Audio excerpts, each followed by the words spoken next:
ഡാ ഡാ ഇവിടെ ഇവിടെ കാണാ ഡാ ഡാ ഇവിടെ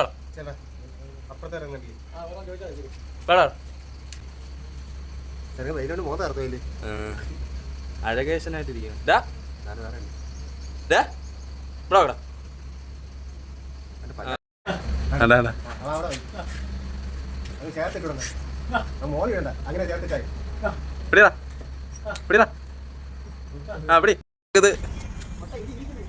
അതിന്റെ അടിയിൽ കുഞ്ഞിരിപ്പുണ്ട്.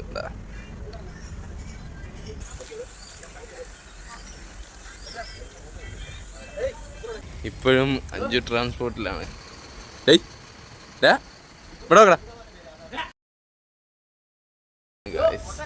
അതിനൊന്നും ചെയ്യില്ല, അതിന്റെ കൈ വയ്യ. തള്ളയും പിള്ളയും ഇതിന്റെ മണ്ടയിൽ കയറി ഇരിക്കുന്നുണ്ട്. താഴെ